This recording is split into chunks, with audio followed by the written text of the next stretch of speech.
All right, you ready? I'm ready. Going hot. 3, 2, 1.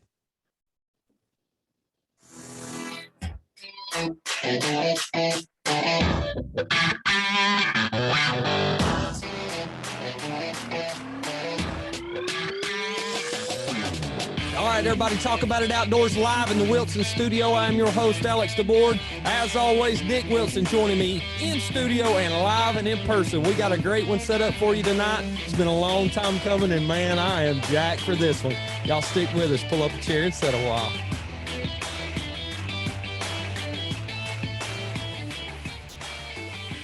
All right, this episode is brought to you tonight by Legendary Leasing, offering deer, turkey, and duck hunting opportunities in Kentucky, Illinois, and Missouri. Check them out on Instagram at Legendary Leasing or email Alan Bullman at allen2974@gmail.com. Nick, tonight's guest comes from a long lineage of amazing outdoorsmen and conservationists. His family's storied past speaks for itself, and his father and uncle are certified big buck hammers. Through the years of progression, passion, and hard work, the charismatic and humble man that joins us tonight has undoubtedly began to carve his own name in the outdoor industry by bringing an invigorating and new age of delivery to the multiple platforms that they hold. It is indeed an honor and privilege for me and you to welcome tonight to Talk About It Outdoors. I'm nervous as attack. Matt Drury with Drury Outdoors. Matt, how are you? I'm good, man. That's going to be hard to live up to. That was quite the introduction. I'm going to have to have you. I got a little nervous there. I got a little nervous there. So it is like I told you before we got on the air, it has been a long time coming. We've been wanting to speak with you for quite some time. And after watching the growth that Drury Outdoors has had in my lifetime, because Nick and I both are 35, 36 years old, and to be able to see what you guys have done throughout the years and watch you grow and now see you kind of take over a part of the reins along with all the young guns there. Y'all's stepson, I guess, is Wade, as you'll call it. He's into the family, and he's always been there in the videos and stuff that we've watched. And along with Taylor, you guys have built a dream team, and it goes back to the dream season days for you. So I appreciate that. Yeah, it takes a team, honestly. I mean, we couldn't do it without all the help. And one of the things that Mark and Terry, back in 1989, they saw the need for a team of like-minded individuals to kind of get behind them and help go on these hunts and do the traveling and put together enough content to be able to, back in those days, put out one, VHS title. And it's come a long ways, but the one constant through the 32 years of the company has always been that team aspect. And I think you have had a few of our guys on, like Greg Glessinger, Sean Lundy, and we've had guys like that come and go, and girls, throughout the 32-year history, and they're key to our success. So it's not just Mark and Terry and now me and Taylor, it's the whole group and the collective effort that makes everything tick. And it's always been a family atmosphere for you guys. You watch the hunts, and from the turkey seasons all the way through deer season, and the work that's put in, that you put out on DeerCast from week to week. And when you share that, you're always together with family, and you're always doing it as a collective core, and you keep that tight-knit core together. And that's something that's always stood out to me with the Drurys. It was never about one individual. It was about the entire team effort to make it successful. Even more than that, it's we try to make it about the animal and about the deer, about the turkeys. It's more about the animal than it is about us. So that always shines through in the end, and the animal is definitely always going to be more interesting, and the stories on the history and the years that it might take to catch up to a big buck. I mean, those storylines, that's kind of, I think, what really made the guys famous. And the 2000s, the late 90s into the 2000s, it was the storytelling, and it was always about the quarry that they chased. When you first got into the filming side of it with Terry and Mark, and you got to see the work that they put into it, and I'm sure it's changed dramatically from what they had to do in the very beginning. But when you first got your first taste of that, did you think that was something you would be doing at your age now? No, for sure. It was not something that, back in those days. So Taylor and I are quite a bit apart as far as age goes. So I just turned 40 this past year. She's still a young pup. And when I was growing up, they were just starting the company. So about the same time that I started hunting with Dad, they started filming. And I've never hunted without a camera person in tow, whether it was him in those first 5-10 years, or whether it's now, Scott or somebody that films with me. I've never gone hunting without a camera person. So hunting was always something a lot different for me than I think it probably is for maybe you guys or your listeners out there, because I had always had it attached to this thing that Dad was doing. It was always, there was a lot of deer and turkey that we didn't kill in those first 5 years of me trying to just get anything killed because it wasn't on camera, or it didn't line up right with the footage, or, they always say a camera saves a life, 9 times out of 10. Right. It seemed to happen to me 10 times out of 10 when I was growing up. So it represented probably not the best memory in that regard, as far as the filming side, like the side that everybody loved about Mark and Terry. I probably didn't care as much about that side, because honestly, two things. It kind of took Dad away from the house a lot. I mean, he was gone all the time. And then when we were together, it was always about that camera being front and center, because they were trying to get this thing off the ground. Looking back, I totally understand it, but there was a lot of pressure on those guys back then. So it just represented something a little bit different. And I had to learn how to fall back in love with it. So, hunted 5 years or so before I killed my first deer. And once I did, I kind of took I was 15 or 16. And I took a break. And it's like, all right, I did it. I showed you I could do it, and I went and had a good time and finished out my high school years, and then went to college. And, somewhere along the line in college is where I started coming back to it, because what I didn't realize is in those early years, they were doing things called EDLs, edit decision lists. So back then it was linear editing, which means you had to actually splice videotape together. And once you spliced it together, you couldn't go back and fix something a minute before. Like, you'd have to erase everything to go fix that mistake. So they didn't have a studio. They didn't have, fancy editing equipment. They had to pay for their studio time, and it was really expensive. So in preparation for that, you had to do an EDL going into it. And I bet I was 9-10 years old when I started doing EDLs with Dad, and logging footage, logging source tapes, and creating the edits. And I didn't realize it at the time what it was really doing for me, but it was creating. I always had a creative side. And I think I get that from my mom. She's very artistic and really creative, but it kind of coupled together with editing, because that was what they were doing. And I was spending time with Dad, and I just kind of picked up on it. So I was always around when they were shooting their interviews, and I don't know, I just started picking up on it. I was there at the studio sessions, and it was more out of you sit around something long enough, you can't help but it sink in. Right. And so by the time I got to college, I started doing, I was kind of a graphic design major, and I then ended up taking some electives that were editing classes and production classes. And I was light years ahead of the other kids in the class. And what I didn't really realize is I had learned all this stuff on the fly back a decade before. And I was getting a real classroom setting in the real world back then. And it kind of set me down a path once I got to college. So I started interning for those guys on every break, spring break and winter break and summer. I was always working for Mark and Terry. Right. And from there, I started to kind of fall back in love with it.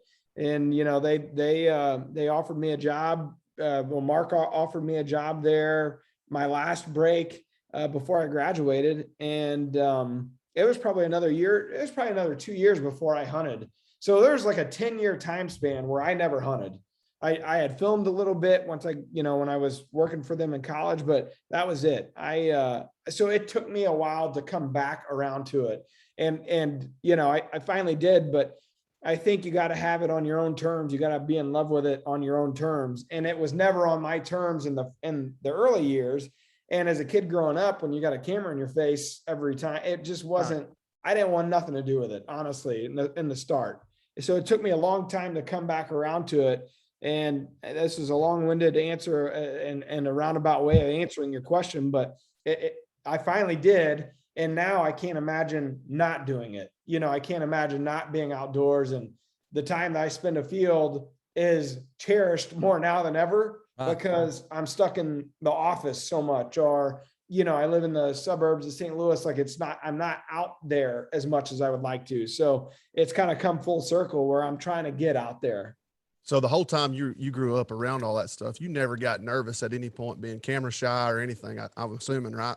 No, that was part of the problem. Growing up and, you know, going through puberty and all that stuff on camera, I just hated it. I absolutely hated it. Now, Taylor, she is a natural born. She was, from the time she was a little bitty baby, she was just perfect for the camera, right? She just grew up around it, and the camera loves her. She does a great job. It took me a long time to get to that point. And I see it. I understand it a lot more now because I have a son and a daughter, and my son just turned 7. My daughter's about to turn 5. And I see it with them.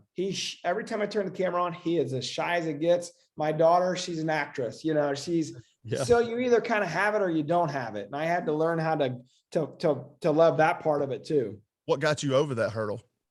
Doing it a lot. Yeah. Repetition over and over. Yeah. It really was. And, you know, they say you got to do something 10,000 hours before you get really proficient at it. And I'm in there now. I think I got about 10,002. So I feel like I'm in a groove anymore, and I'm used to it, but it took a long time to get there. Does Matt ever get out and hunt by himself without the camera or anything? I've never been hunting in my entire life without a camera. Wow, isn't that?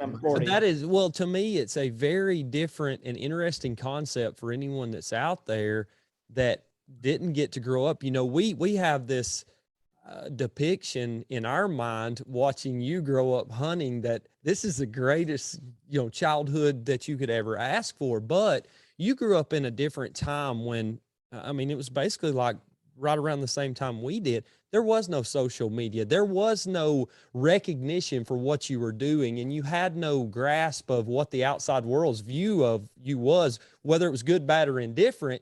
You didn't have that to see immediately. And I think growing up in that time period gave you a different kind of view that this camera's in my face and it's an aggravation, whereas now it's almost a constant in everything we do. Yeah, you don't even think twice about it now, but back then it was an aggravation. And I remember, you know, family get-togethers. All of us had like a handy cam camera at that time, you know, and they were big. They were about this big. And carrying a brick around.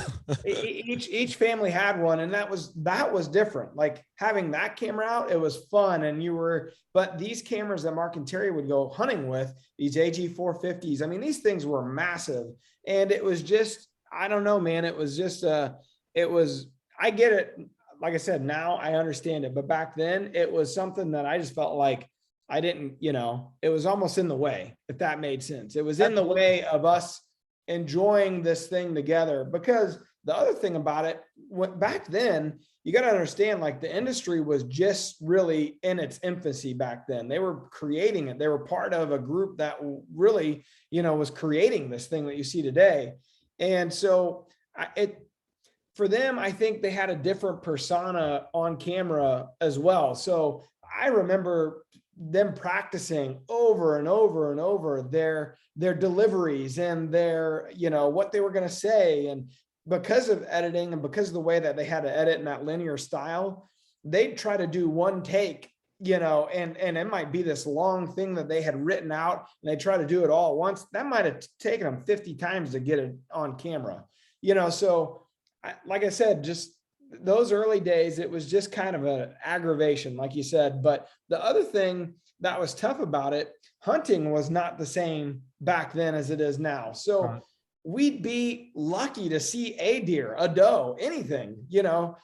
Turkeys were really starting to come on strong. So that was starting to get a little better. But deer, I mean, we'd hunt behind the house there, and we'd never see anything. Like, I just remember sitting a lot and not seeing much of anything. So now, you could take a kid out and, you got food plots and you got ways to try to get deer in front of a kid to make it seem interesting. Right.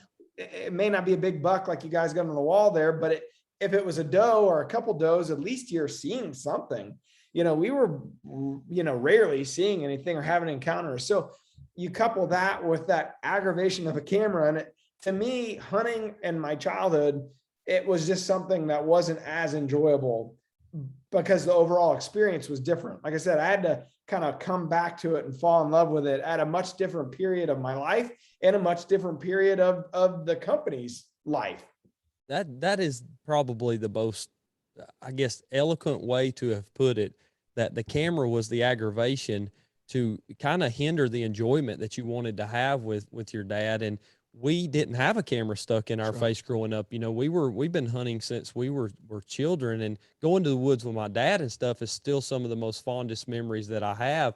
And I think we take away from that a lot now with the cell phone age. It's almost flipped the script. So kids go to the woods with their dad now, and they got to have that phone in their hand, and they got to have a tablet. And where the aggravation when you were coming up was a camera in your face, now it's a cell phone in our dad's face or whatever, and they see that. And I think it's just crazy to me to look at the technology and the way that it's shifted and molded and changed in the outdoor industry. And I love the way that you put that, and I appreciate you sharing that side of it with us for sure.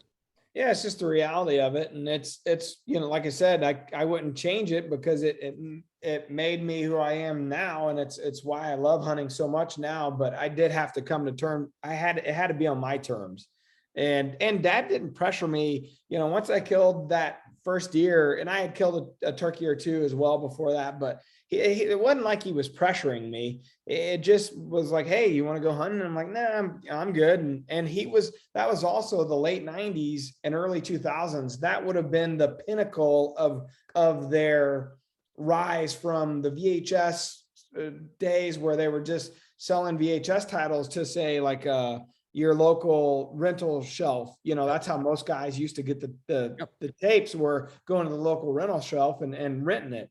Well, somewhere around the mid to late 90s, they actually started doing a deal with TN Marketing, which was a company that had partnerships with like NRA and Outdoor Life and Field and Stream. And in that period, they were creating VHS and DVD titles for these affinity marketing programs. So basically you'd get, if you were a part of NRA, they'd send you this, VHS title. And if you kept it, they'd keep sending them to you, and you'd pay for it and you'd keep getting more. If you sent it back, they'd quit sending them to you. Well, we did millions of tapes and DVDs during that period. And so Mark and Terry were very, very hard at work in those years. I mean, they always have been, but like that was a very important stretch. So by the time I came back around to it, we were just getting ready to do our first season of television. And that took us on a whole new kind of catapulted us to a whole different era of the company. But that middle part of our history, those years, those guys were really grinding it out. So I kind of stepped away at a similar time period where he was traveling even more to get more content and film more hunts. And it just kind of worked out where we all kind of came back at the same time to each other. At what point did you feel like you stepped in and said, man, I'm going to drive this in a little bit different direction for the younger people, or a way of putting it on social media or something like that? When did that kind of come around full circle for you? Well, it's always a collective effort, and Mark and Terry have always continued to try to innovate, but somewhere along the line, I think, like you said, I step in there, but Mark is still very much always on top of these things and trends and wanting to stay kind of relevant and on top of things. And so much credit to them. If I'd bring something to them, or maybe they brought something, we collectively talk about it. We always end up making these decisions as a group and together. And, I've been there 17 years, almost 18 years now. And I was an editor for the first probably 5 or 6. And somewhere along the line, I just started taking on more roles and okay, deal with the website as well, deal with the team, deal with the sponsors.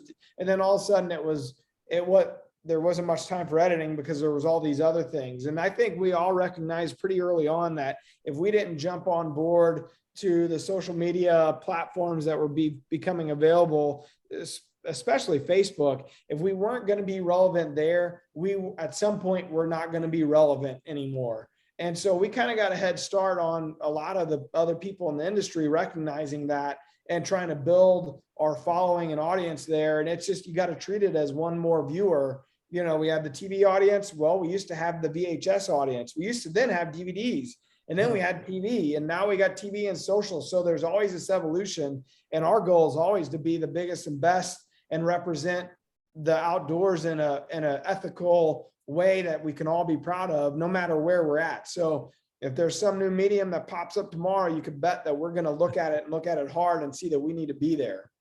And that's always, you know, so I'd say it was probably a decade ago when we really started focusing in on social media.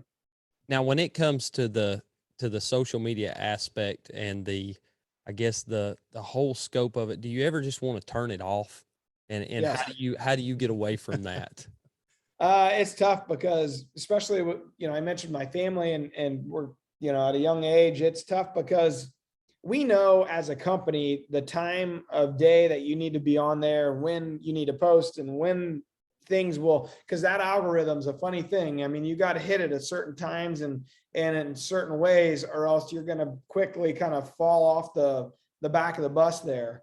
And the difficult part for me personally is that those times that you need to be on it are also the only times I'm with the kids basically all day. That's right. So I don't post as much as I should, but I've made a conscious effort to try to be more present when I'm here, and still, it's a fine line of still trying to post a couple times a week. I do a lot more stories, Instagram stories, because that's easy. That shows your everyday life. Like I try to stay up on that, but putting a post out there, you know, I just try to think of something that's relevant or, you know, content that's engaging, and that takes time and effort. So that also takes time away from my family. So I try not to do too much of it when it comes to my personal, you know, pages. But as a company, I mean, we got Taylor's very instrumental there, and we got a team of people, all young, you know, 20-something-year-olds, you know, early 30s, that work on that stuff nonstop. And Mark and I are involved from a standpoint of, you know, helping to curate content and give it kind of a voice, so to speak, of, hey, here's the types of things that we like to talk about. Here's the types of things we like to stay away from. But the social team does a fantastic job, and they take it from there. And I think that's been the thing that you have, as a company, survived and I guess thrived in, is bringing quality, clean, family and faith-based entertainment to a country that has kind of went away from that in a lot of aspects. You know, it's became a negative world that we live in, and the Drury team as a whole, and I don't ever want to single anybody out in it, because it is a very instrumental role for everyone that's on your team. You've all done a very good job of keeping that composure and not allowing the demographic or the viewpoints of the world to shift what you guys do as a whole. And that's something that when Nick and I started this show, we wanted to be very cautious of, that we're going to do it our way to be a positive in the industry where there's so much negativity out there, and we don't have to cuss every other breath to make a quality show. And we want people to be able to enjoy it with their children. And just like if you were watching this back, we would want you to be able to sit around with your kids and be able to enjoy it. And y'all have done a fantastic job of that in creating content that people can sit down with a family and watch together. And I applaud you guys for that very much. I thank you for it. Well, I appreciate that. That's something that Mark and Terry, you know, their values from their parents, Ralph and Lucille, and it kind of works its way down, and it's not by mistake. I mean, we have a really close-knit family. You see, you know, Mark's family and Terry's family, but we have a much bigger family. Yeah, extended family. You know, the Lurks are a part of that, and we have a couple other branches of the family that are there too. And it is, I mean, we cut up, we have a great time together, but ultimately family, it's not a facade. Like that's truly in our DNA, Right. and it was instilled into them and they passed it on to us. So that's important to us, to make sure that anybody can come and watch what we're doing and enjoy it. And more than anything, learn from our mistakes, in the hunt, where it all comes back to is trying to teach somebody to become a better hunter based on the mistakes that we made in the field. And we've made plenty of them. So it has worked itself out over the years that we got lucky in the fact that we live where we live, good genetics in deer hunting, and there's great turkey populations. And, we got lucky in that fact. But other than that, it's just, okay, now how do we showcase the God's greatest gifts right in front of us? How do we showcase that to the audience and be true to ourselves? And that's something that, Mark and Terry pride themselves on. And we feel like the team does a good job of representing us, because that's the tough part when we got 50, 60 people out there representing us, and we don't hold their hand. I don't know what they're doing on their day-to-day lives, but we feel like we try to pick good representatives. Sometimes, somebody might go astray, or somebody might've done something stupid and we got to part ways. But, by and large, over 32 years, we've had a pretty good run of really quality individuals that represent not only us, but our partners and the outdoors in a great way. You guys have probably seen a lot more than most people that we'll ever probably even be able to talk to, but you guys probably started off, like you said, with VHS, then you moved on to probably TNT, then you moved to Outdoor Channel, stuff like that. How much has YouTube changed that for you guys, where you broadcast at? Yeah, YouTube's interesting. We've had a YouTube channel for a long time. I think we have something like 170,000 subscribers. About 4 or 5 years ago, we really put an emphasis on it and really grew it. And then here in the last year or two, we've seen a little bit of it's not quite reaching the numbers that we want it to. So we've put a renewed focus on it. And we actually started a program this year called Deer Season 21. And we're jumping into that semi-live fold, so to speak, because one of the things that we noticed, we put all of our best content on TV, and we still have 4 TV shows. We're 3 on the Outdoor Channel, 1 on the Sportsman's Channel. So most of our best content has been there for the last 15, 16 years.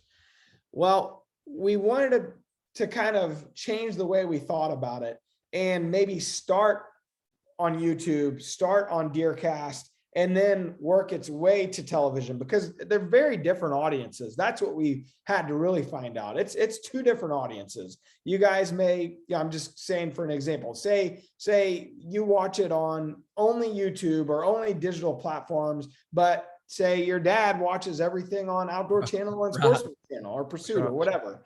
Well, we're not reaching everybody then. If all of our best content is only in one spot, we're not reaching everybody. And that's not what we want. We want to be able to reach as many people as we can and share as many tips and tactics as we possibly can to everybody. So this year we're going after it where we have dedicated editors that are working around the clock. And when something dies this year, you're going to see it within the next day or 2, 3 days, 4 days, whatever it may be. So we're in that semi-live fold because it's that's the way that a lot of the younger generations getting their content.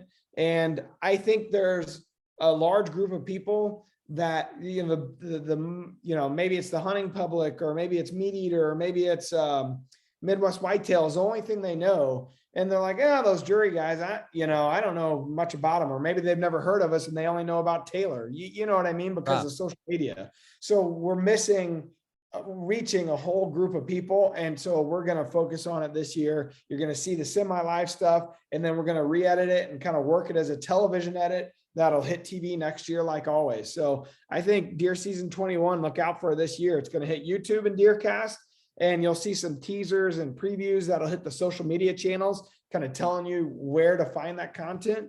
But we're going to be doing 2 or 3 updates a week from here on to the end of the season. What's the name of it again? Deer Season 21. We're going to make it easy. Yeah, that's good. That's good. Well, and I think that's something you touched on, that the semi-live basis and how young people get their content. Let's say Terry shoots a buck 70 in, Missouri.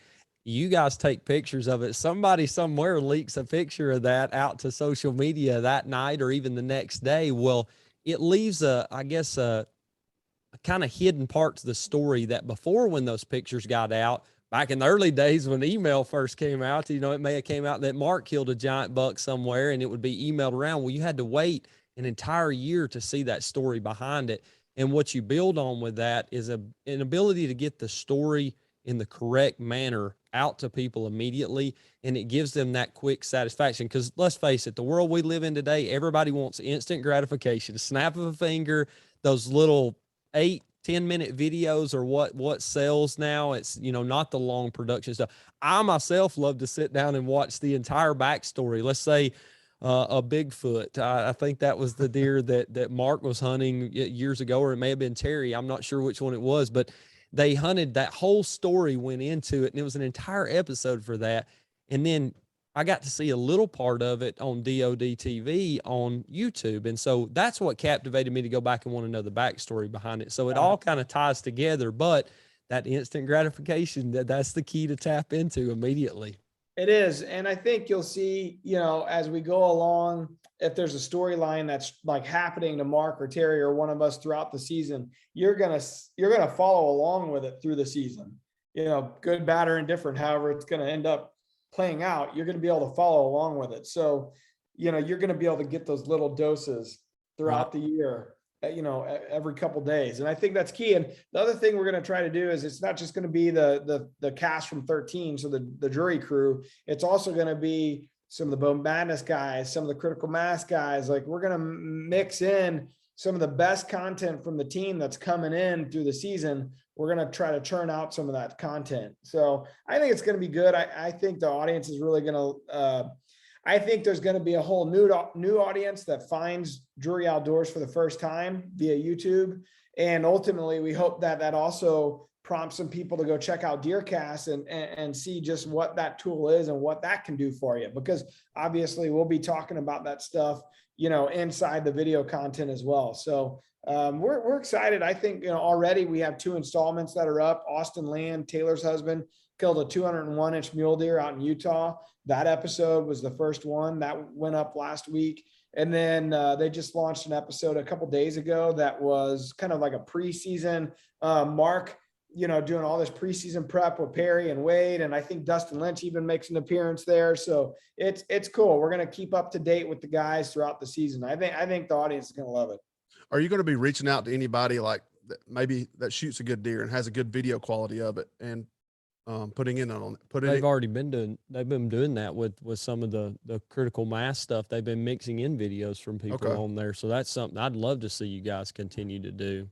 Yeah. So like you're saying, like not just a Drury Outdoors team That's member, correct. but your average Joe that kills something great. And so we do something on DeerCast called, so there's 2 things. If it's a giant deer, we have this thing called Giant Tracker, where we actually have a writer from DeerCast reach out to the person. If we see it on social media that comes across our desk somehow, we'll have a guy reach out to that person that killed the deer and do a full story on them. And then actually something that's kind of cool that we're getting ready to unveil, but I don't know if you guys are familiar with, I'm sure you are, but Kurt and the guys over at Working Class Bowhunter, they're going to start doing a podcast inside DeerCast for us, where they reach out to these giant trackers, and not just giant trackers, but we also have a section called the fan share, where you kill, you know, anything 120-inch, a doe, whatever, you can upload your own fan shares and photos and videos and stories. And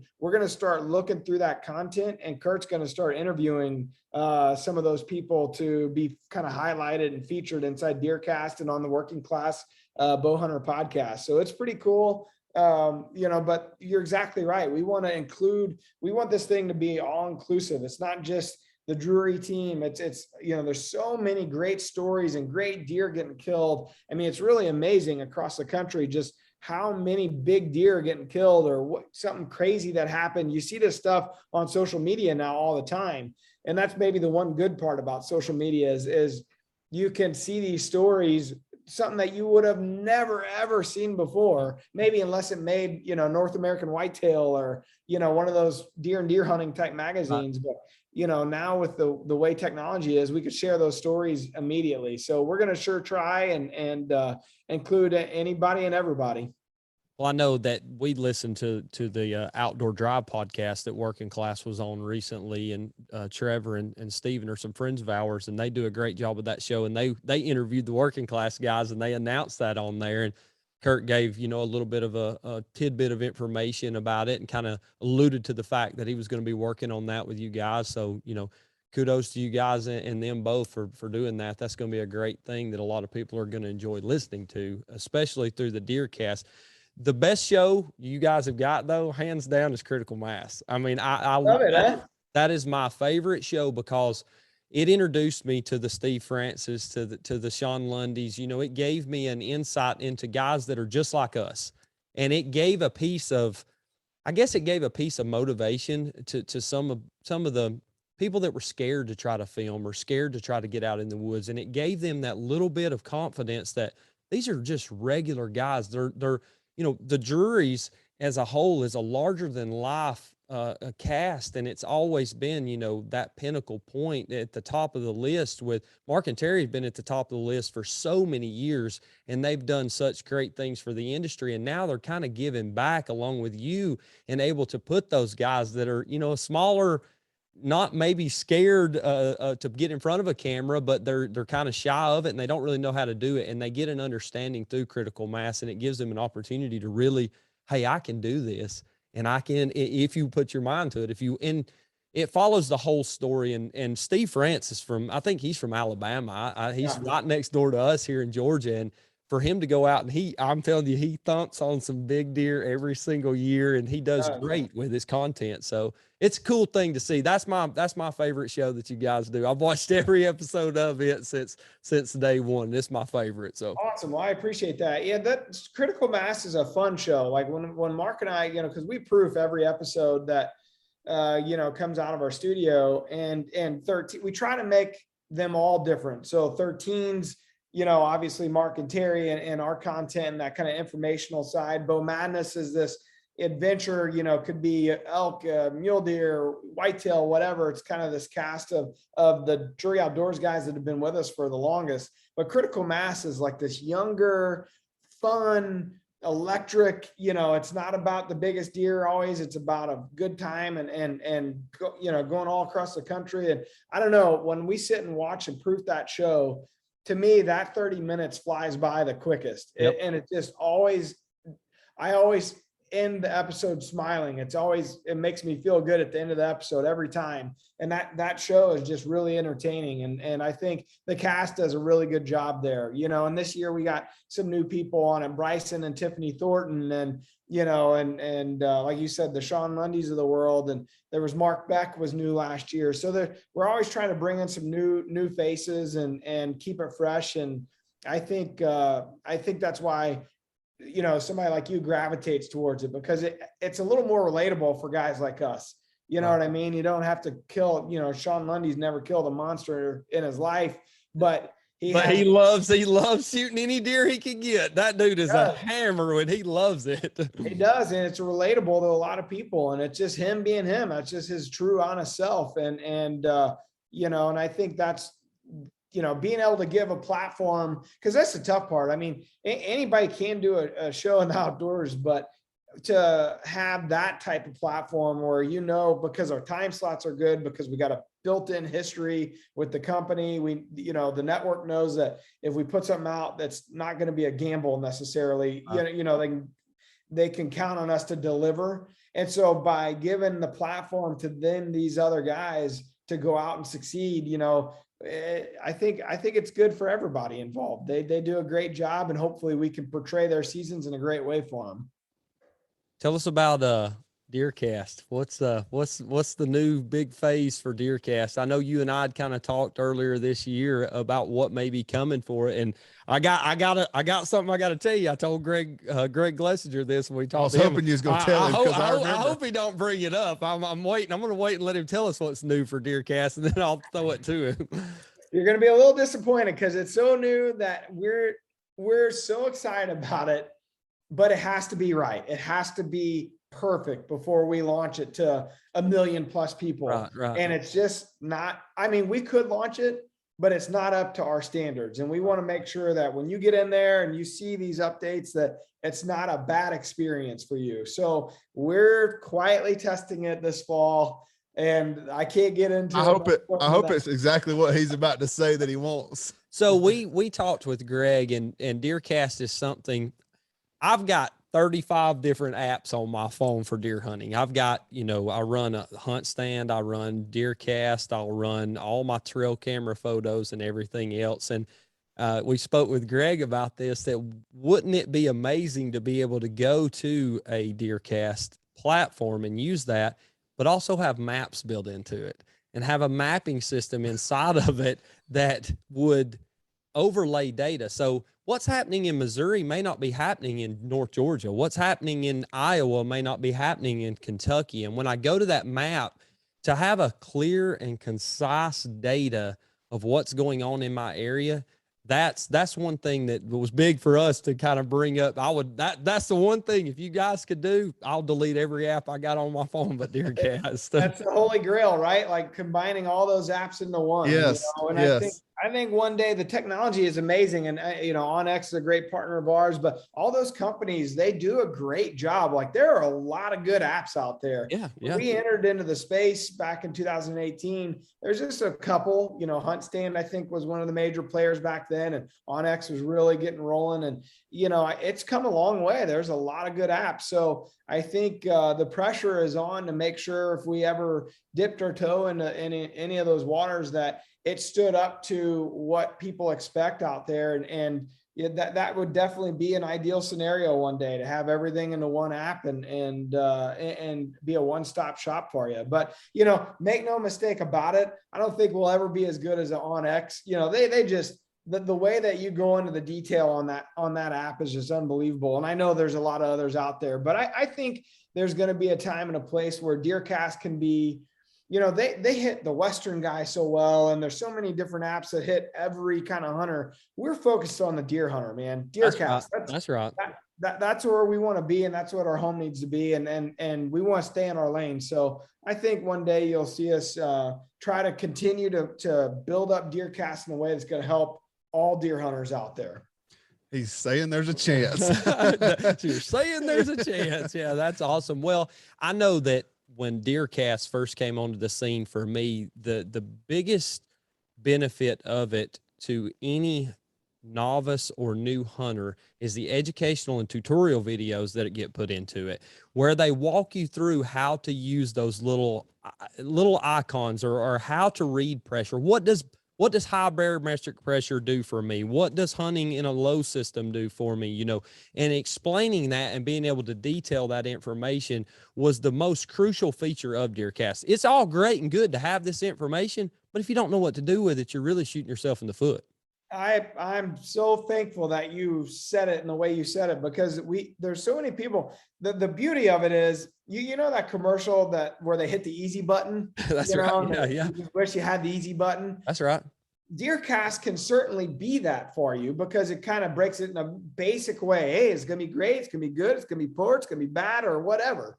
But there's so much more in the app to understand why. Yep. And there's a lot of features there that are even free. I mean, you don't have to be into the pay tiers, which I feel like are very affordable. $9.99 a year or $19.99 a year. I mean, you think about how much money we blow on hunting stuff. I blow that at Casey's on pizza on the way home from a hunt. You know what I mean? Oh, so, yeah. I think, to dive into the understanding your DeerCast portion. And so we just actually, I think today is the first day. There's a new look for DeerCast that you're going to see going forward. So on deercast.com, the online version, it's already launched, but your app, it'll probably be another day or two until the app version launches, but it's kind of got a little bit of a new look to it. And so going forward, the homepage is now going to be the DeerCast page and homepage all into one. So originally, down the bottom, you'd have your little home icon, which was like the news feed and just the basic outlook for the forecast. but then there was a DeerCast icon that broke all that stuff down, and then DeerCast track and so on and so forth. So now when you go to the homepage, it's the DeerCast icon. It's this icon for those of you watching. And you get that breakdown, either your daily or your hourly. And then right under there, it says under the hourly, it'll say understanding your DeerCast. You click on it and you scroll left to right, kind of in a carousel style. And all those videos are input based on the importance of that specific thing in that phase. So for instance, you guys are down in Alabama, you said? So it's a little bit different.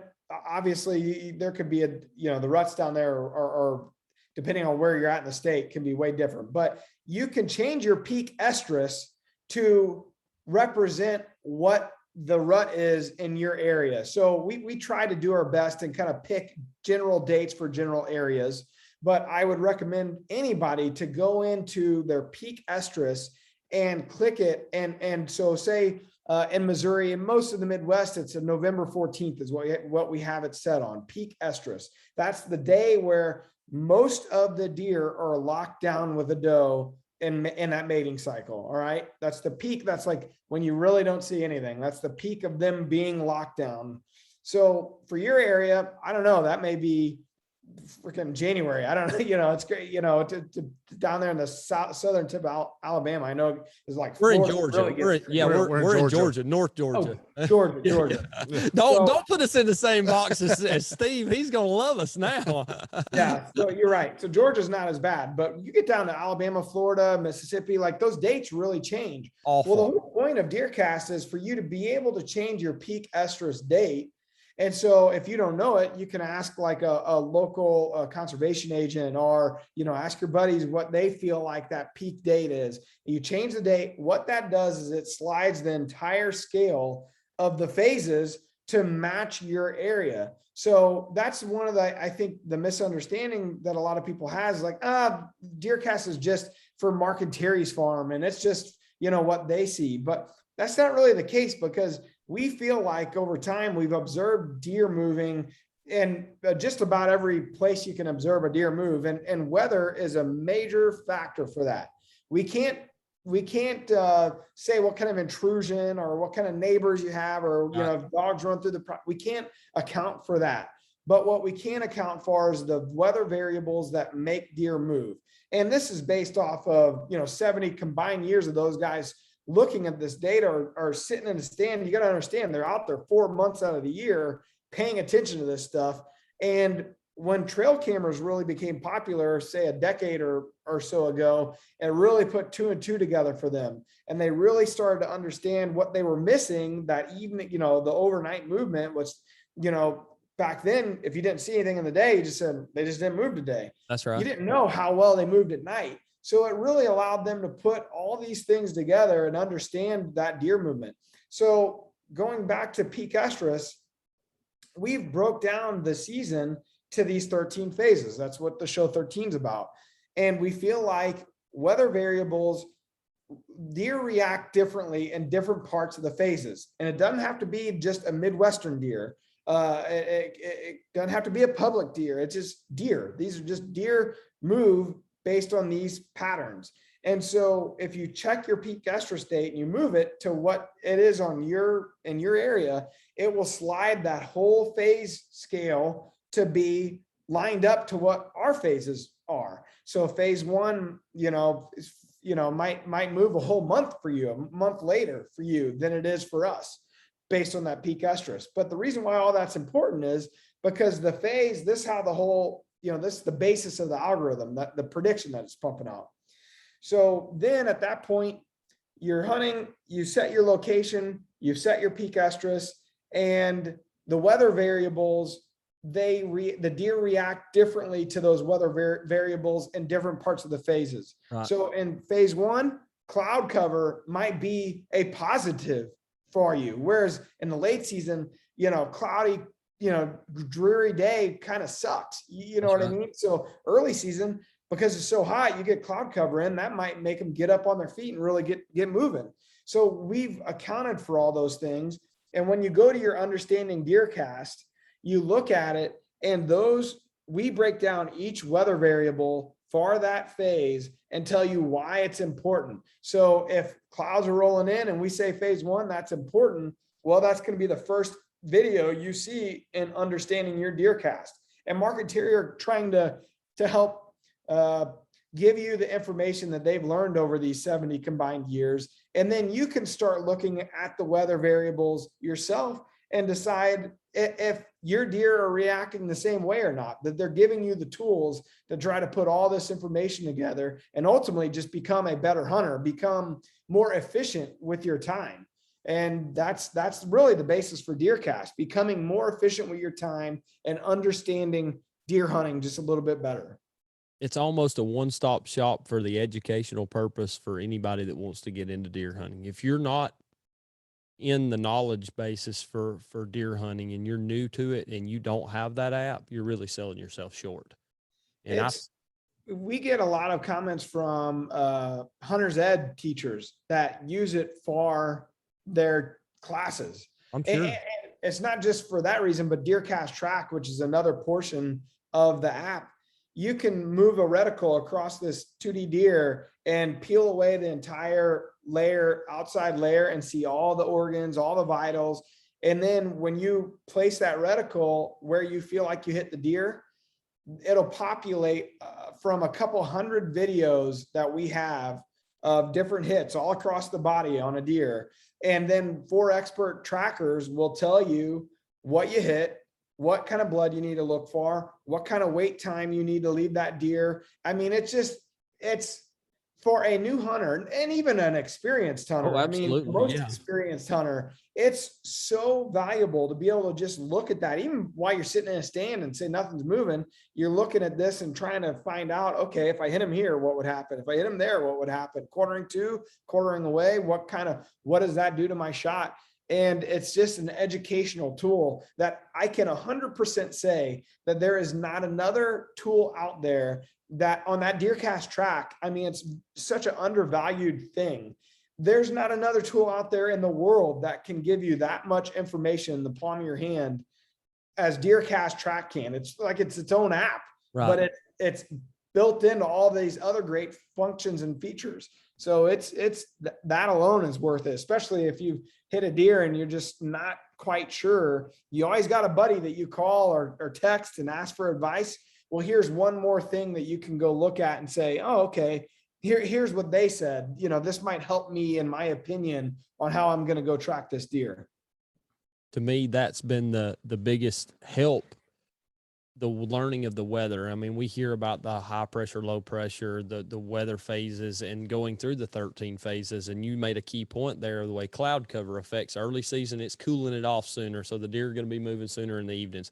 Later season, it's blocking that heat. So they're not wanting to get out. They got to get out, eat quick and get back to bed so they don't get cold. So for what DeerCast is bringing to, for what DeerCast has brought already to the hunting industry, the future is going to be even bigger is what you're saying. That's the big thing for me. That's the one. Is that illuminated hat? Do you have a battery in that hat? It looks like it, doesn't it? It does. I thought, man, he's got a battery in his hat where it's glowing. But I mean, for what the whole scope of it's been, and what I want anyone that's listening to this episode to understand is Matt's just a regular guy like the rest of us. He's came up in a hunting family like we did, but in a different way, and taking it all the way back to the beginning. Your passion was seeded and rooted in you, and you got that fire that lit inside of you.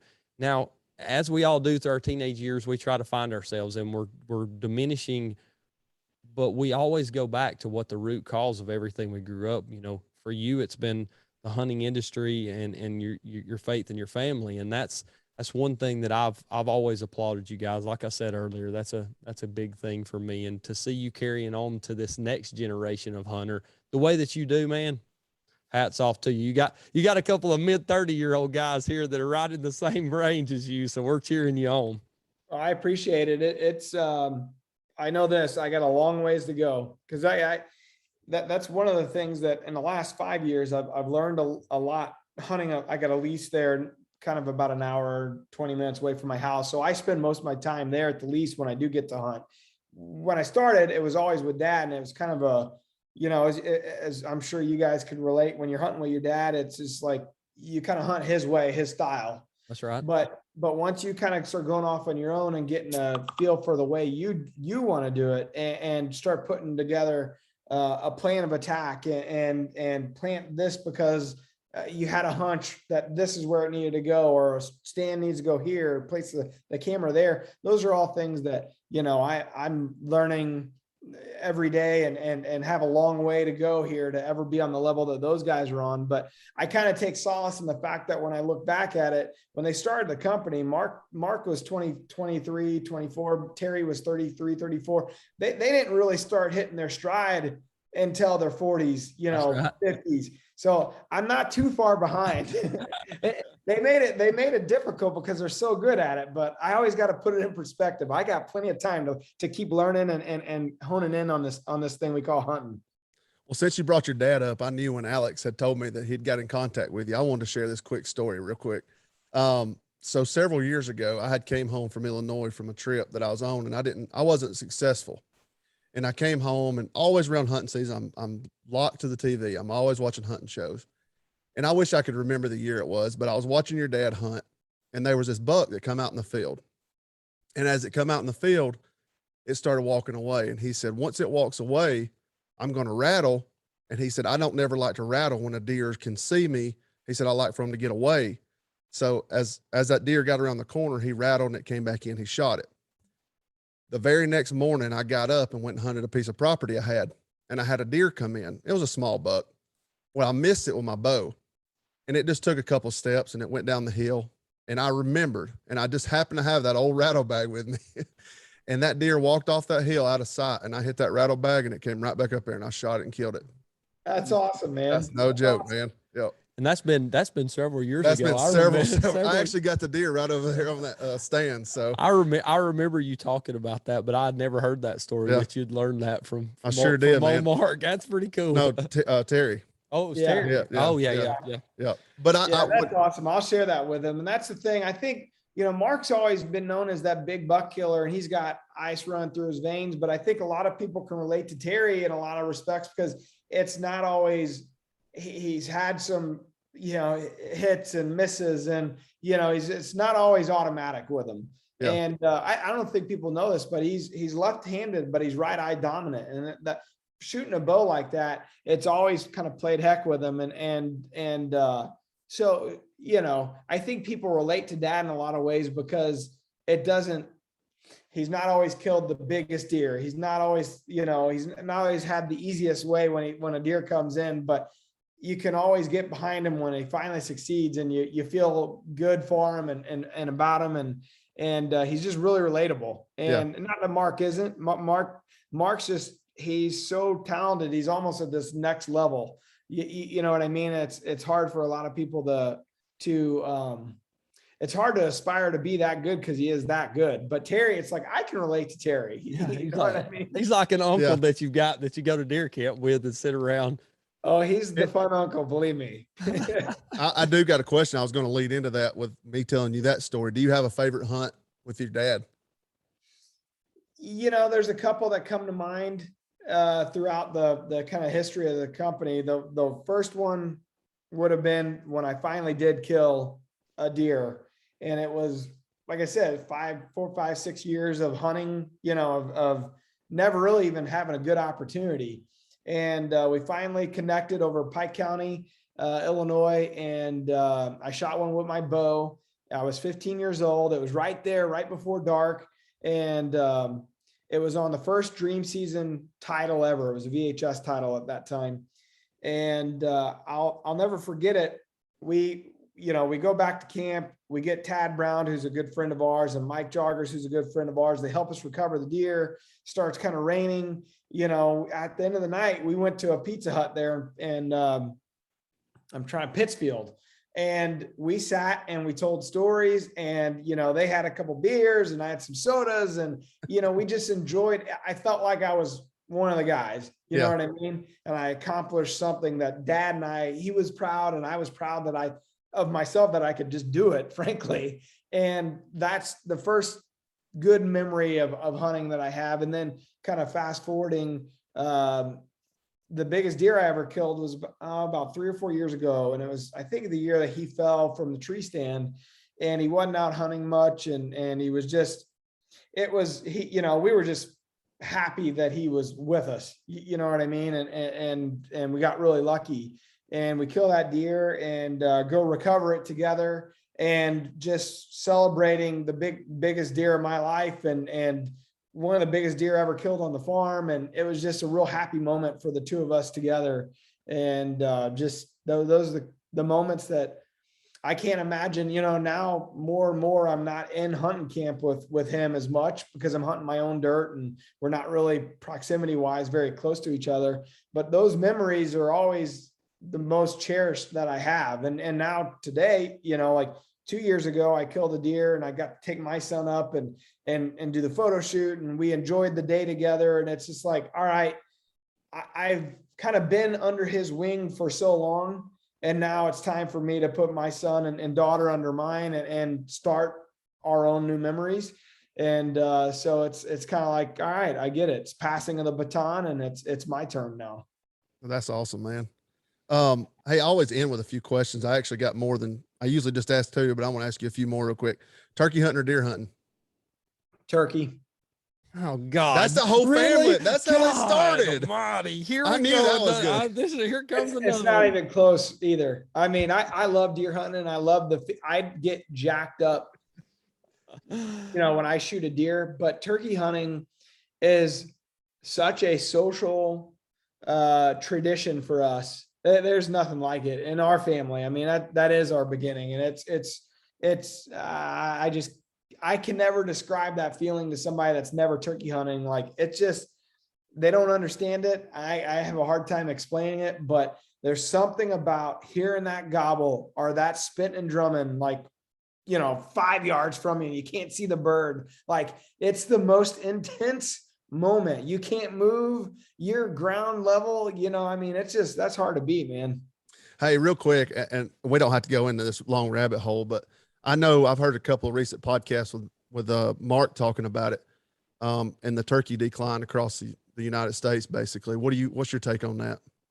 Well, based on, look, I'm not smart enough to be able to give you a take of my own. All I can do is regurgitate the info that I'm hearing. Sure. But like Dr. Grant Woods, we've had him on our podcast, the 100% Wild podcast. I just was at a Winchester Summit where he was at the other day, and there's a lot of factors. We try to get, not only, you could look and get your information for yourself and just see, like, plain and simple, we're not seeing as many turkeys as we used to. That's one piece of evidence. But why? There's something going on. So you start digging in. It's like, okay, well, there's a few things going on. There's a rise in predation. So not just coyotes and stuff like that, but you're talking about like coon, like nest predators, like coons are horrible, possums, like those types of things. And that goes with the decline of, trapping, right? So you have the rise in predation. You have habitat shrinking at an alarming rate.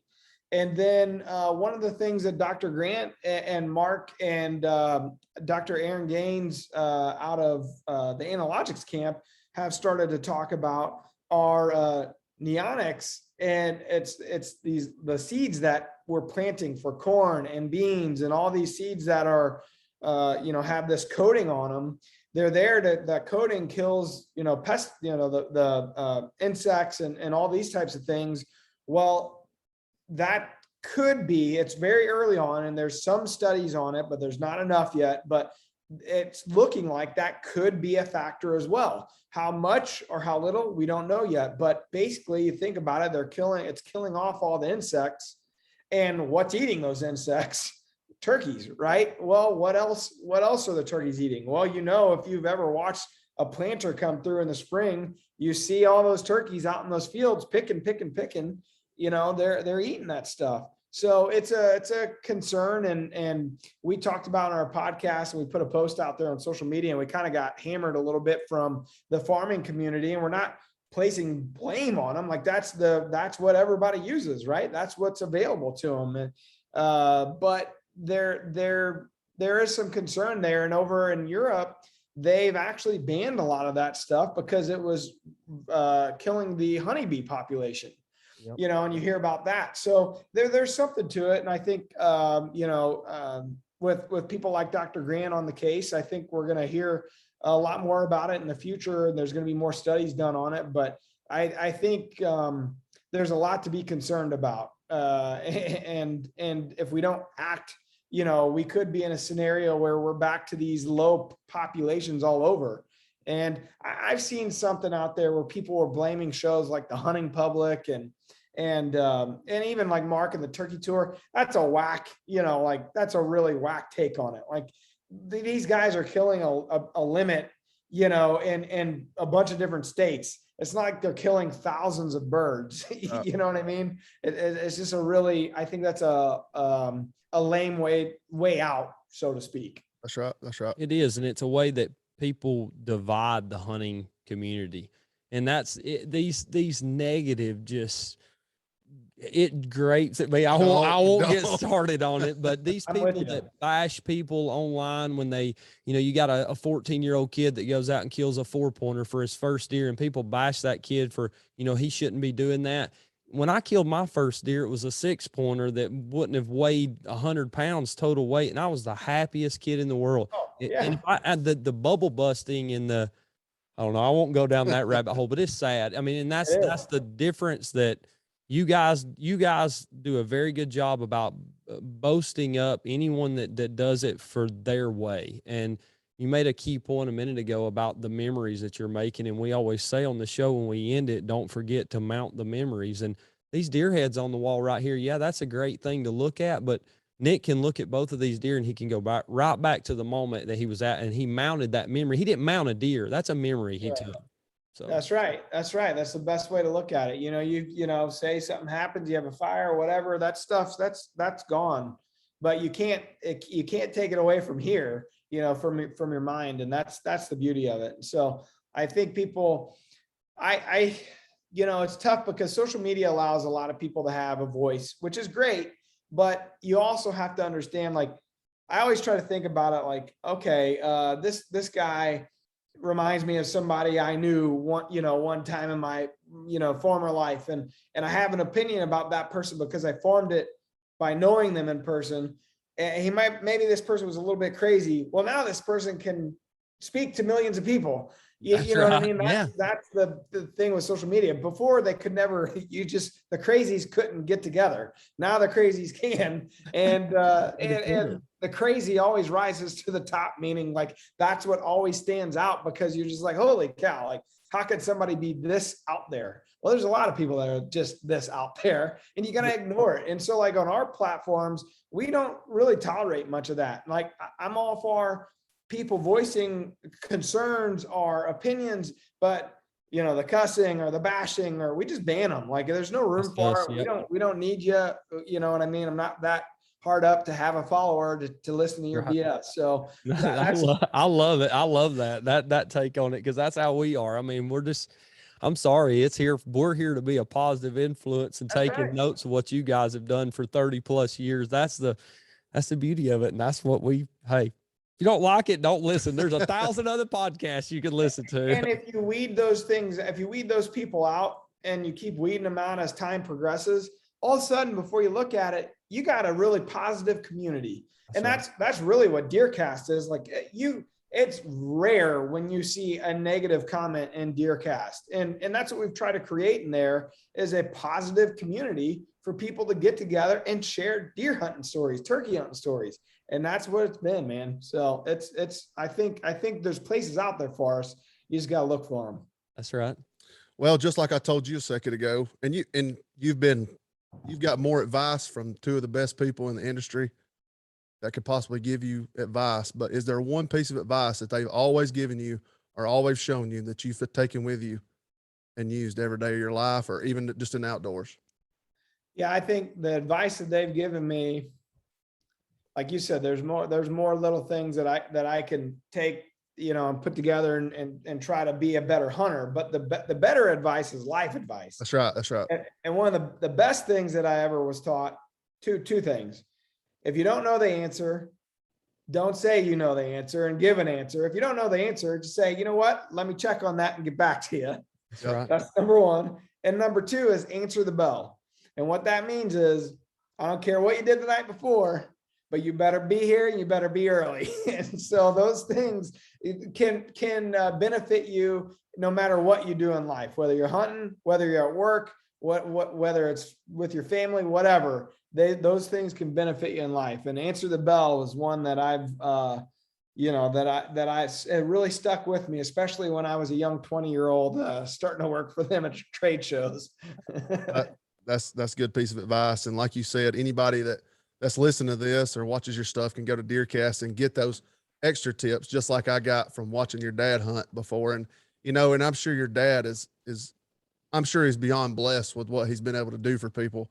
But for him to be able to hear stories probably across the United States of stuff like that he's helped people with, probably just puts a special place in his heart too. So it's why they do it, man. It's why right. they do it. It's the hunting industry.